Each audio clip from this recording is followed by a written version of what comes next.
Ben Shapiro shuts down this college student after she mocks him when she's asking him a question. Go watch what happened. I don't care about what's in people's heads so much as what they do. So if you point me to a racist behavior, don't worry, I'll let you respond. If you point me to a racist behavior, I'm happy to stand alongside you and protest it. What I can't do is protest about things in people's head that I don't know about because I'm not a mind reader. Okay, so that's a really interesting response. And to that, I have two questions. Firstly, what I've heard you say that this is something that, the way people think doesn't affect their behavior. So that's the first thing you've said. So I'm really curious if you can kind of give me another example of a thought that somebody has which doesn't affect their behavior. Like, do people who, support Trump not vote for him? Like, I'm very curious about that. Yes. And secondly, So the second thing that I want to ask is that if it's something it's hard to fix, does it mean we shouldn't do anything about it? Because you said, I don't know if we can change how people think. Does that mean we shouldn't try? I mean, first of all, not a great impression. But beyond that, but my voice isn't that low. But beyond that, as far as the first question, which do people have thoughts that don't manifest in behavior? Yes, all the time. For instance? For instance, every thought that you have about walking up here and strangling me right now. I assume like we have thoughts all the time that don't manifest in behavior, and this is true every single day. We consider thoughts that cross our minds. And the problem with unconscious bias is the idea is you don't even know that you're having the thought, right? So how can you stop it if you don't even know that you're having it? But then we should be able to gauge the unconscious bias and its impact on behavior. That's why it's unconscious bias as opposed to conscious bias. The idea behind unconscious bias is that it's not even a ghost, it's a ghost of a ghost, because you don't even know you're having the thought.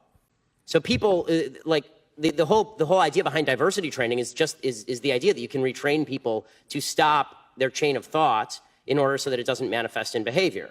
I don't think that every thought manifests in behavior. If it did, then every time a man saw a good-looking woman walk down the street, a straight man saw a good-looking woman down the street, we'd have a real mess on our hands.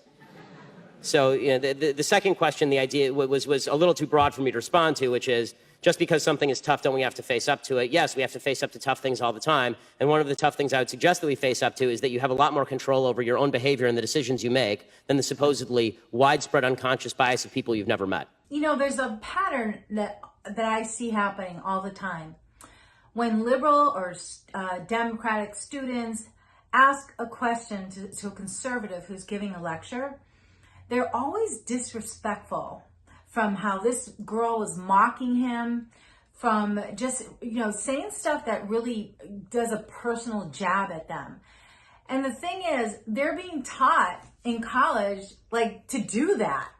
But you don't win over someone when you're taking personal jabs at them or you're mocking them and how or what they said. The other thing is,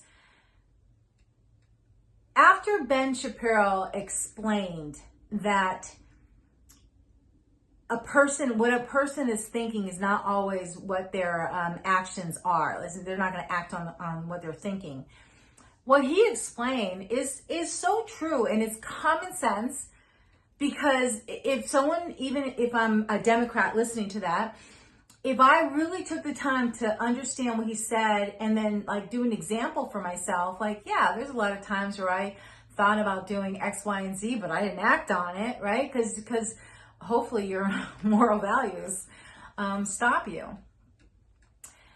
But the problem is, her hearing that, she is probably not taking in to understand his viewpoint and really just saying, if someone thinks they're going to do something, they're going to act on it. She's just believing in that. Now, also, when Ben Shapiro said when